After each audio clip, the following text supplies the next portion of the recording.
Se nahajamo v delu Novega mesta, kraj se imenuje Irča vas, sedaj Drska.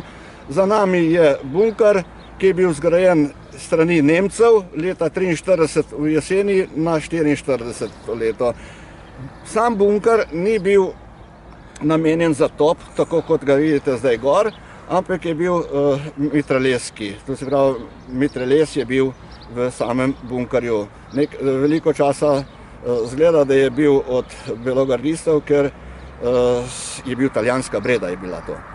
No, ta bunker je rabil za obrambo dela Novega mesta.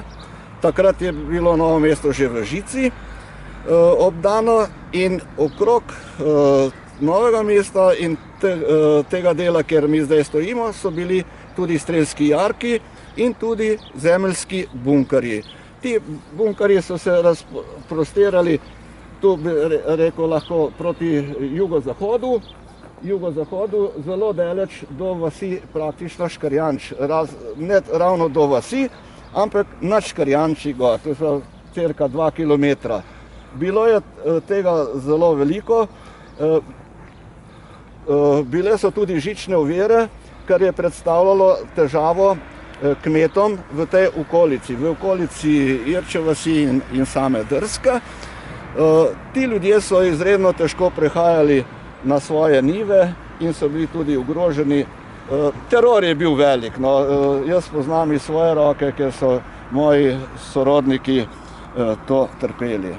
Ta obrambna vrsta tu je bila zaščita proti obleganju partizanov, ki so imeli položaje za temi hišami v tem gozdu gor, in so jasno na toliko in toliko časa obstreljevali štab, ki je tukaj bil v tej hiši, Matohovi hiši, včasih bila gostilna. Štab, nemški štab? Najprej italijanski pa beli, kasneje pa seveda nemški.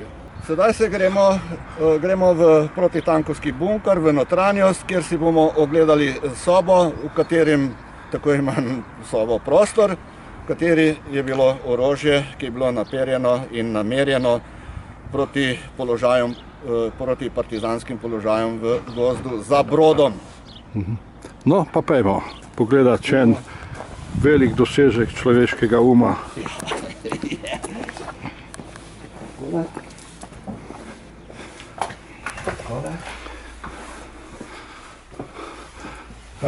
Prišli smo v prostor, kjer je bilo streljno orožje. Po pripovedovanju je bila to težka breda, italijanske izdelave, ampak po verjetnosti je to ostalo še iz italijanske okupacije. Na tem betonskem postolju je ostalo orožje, tako imenovana breda, ki je bila nekoliko fiksirana v te luknje.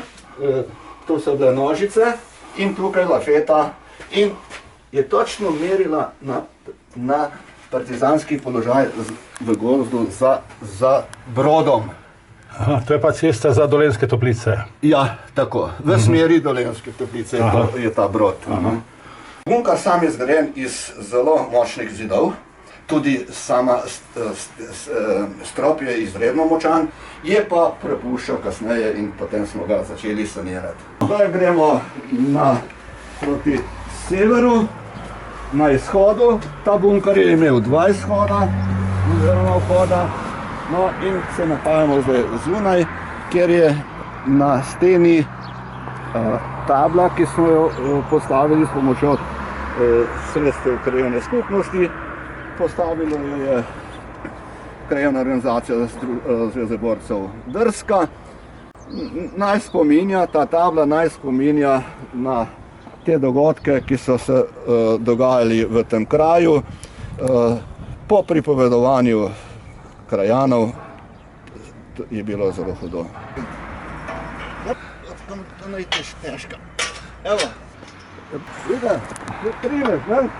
nahajamo se na bunkerju, kjer prvotno ni bil namenjen za top, ampak to je zaradi spomina smo postavili ta top. Dobili smo ga pri Slovenski vojski in smo ga zamenjali za starega iz leta 1918, ki je bil spominsko postavljen gor. Spominsko, ne? To ni bilo v vojnem stanju. Če lahko dodam, ne, v bistvu je bil top 52. leta, ko je bilo veliko zborovanje ob 10-letnici ustanovitve prvih slovenskih brigad v Dolenjskih Toplicah, so na upadnice, ki so peljale proti Dolenjskim Toplicam, postavili topove. Tako so 2 topa postavili v Kočevju, enega pa tukaj na ta bunker v Novem mestu, ker smo tik ob cesti, ki je bila pač nekoč glavna pot iz Novega mesta proti v smer Dolenjskih Toplic. In takrat so pripeljali nek top, bil je pa to top, nek gorski top iz Prve svetovne vojne, znamke Škoda. In ta top je tukaj stal dolgo, se pravi od 52. do 2008. Mislim, da je 2008, ja.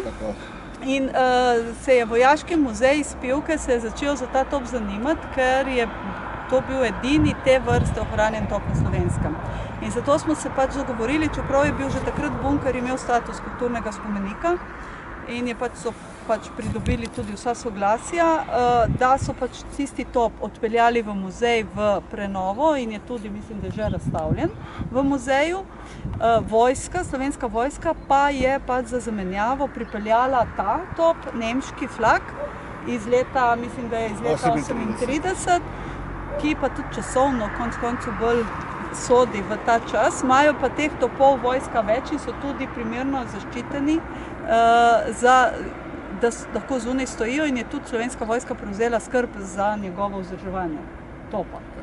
Tako da ni več te zdaj skrbi, kdo bo to zdaj vzdrževal. Ognjena moč tega topa je zelo močna, sicer je enocevni flak, drugače so to tudi 4-cevni. Protiavionski topovi, kaliber je 20 mm,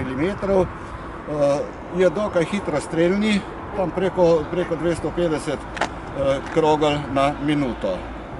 To je bila podpora, ta top so vlekli Nemci po vseh bojiščih Evrope, to je bila podpora, močna podpora pešadiji.